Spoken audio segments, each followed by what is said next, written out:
Alright, ngayong araw na lang ulit tayo nagkaroon ng oras para himasin itong si Toyota Cyown. Ang pangalan nga pala nito ay si Tito. O, diba? May nag-suggest dyan sa comment section. Shoutout sa'yo, Paps.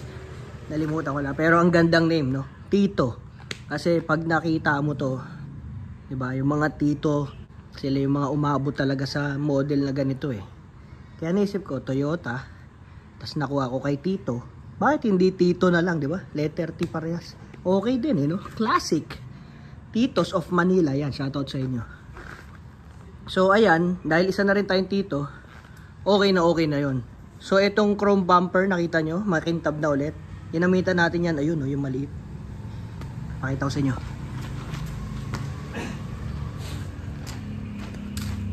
Yan, eto, ginamit ko dyan para kumintab ulit. Kung mapapansin nyo yan, yung nakaraang picture niyan, maraming corrosion, maraming bakat ng ulan, tapos mga stains, yung chrome niyan, eto ginamit ko dyan.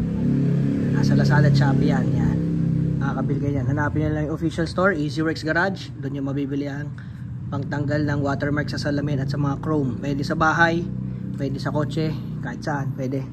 Alright? So natanggal ko na yung mga stain. May video din yon paano ko ginawa. Basic lang. Tatanggalin nga yun yung bumper para malinisan ng pressure washer yung likodan niya. Kasi pag pressure washer natin yan, for sure marami pa tayong makikita ang mga dumi-dumi dyan sa likod. Kaya baklasin na natin yan.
Kita nyo naman,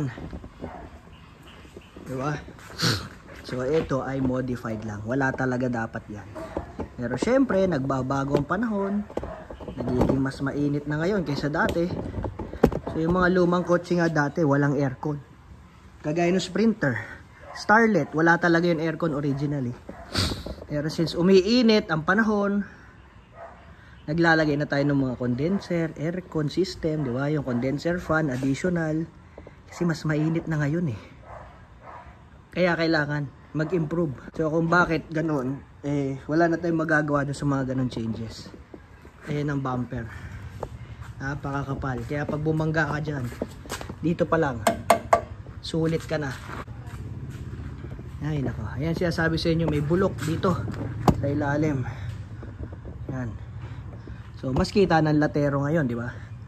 Lahat ng kailangan lateruhin. Ito mga kalawang pa lang, nag-start pa lang. So madali na yan. Okay, so yun muna.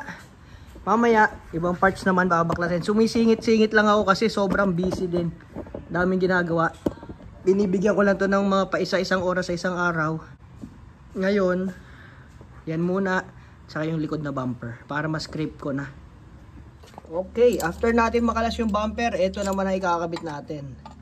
Stabilizer link bushings. Yan. So, ito yung pinalitan natin dati. Ito yan, no? Punit-punit na. Matigas na yung goma. Pisang-pisa na. So, ganito ang itsura talaga dapat niyan. Yan, no? Yung pisa na, wala na. Mapupunit na yan. Matigas na siya. Yan, no? So yan ang mga pinanggagalingan ng lagutok. Isa yan, hindi lang yan, marami pa. Pero yan, napupunit yan. Minsan, matitira lang dyan. Ayan, wala na, sira na. Itong washer. So ito na lang natitira, kaya kumakalampag na. Yan. So aalisin nyo lang yan. Ito yung isang set natin. Pasok mo lang dito sa ilalim. Tapos lagay ka dyan ng goma ulit. Tapos washer ulit. Lagay mo na tong bakal sa gitna. Yan.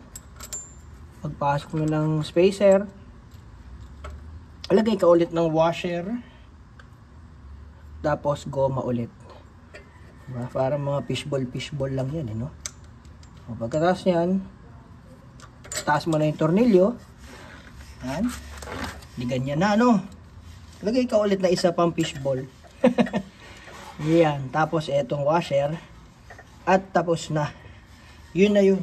Hihigpitan mo na lang yung nut na bago. Double nut ginawa natin para sure ball.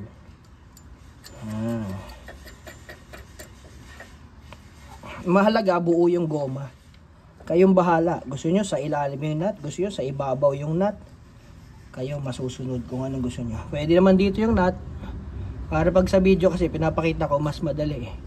Pag sa ilalim kasi yung camera medyo mahihirapan. Yan. Wala nang problema, basta buo yung goma. Yun naman ang tinitingnan dyan. Pag naigpitan nyo na ng todo, yun na yun. Hindi na yan kakalog-kalog. Kabilaan yan, left and right. Mahalaga buo ang bushing at hindi ko makakalog yung pinaka mga washer. Higpitan nyo na lang ng 14 mm yan. Tapos double nut nyo nito for safety lang. Higpitan nyo rin yung isa. Okay? O, tapos na yan. Mamaya higpitan na lang natin. Abangan nyo yung mga susunod na update. Halos everyday naman tayo nag-upload ng video. Okay?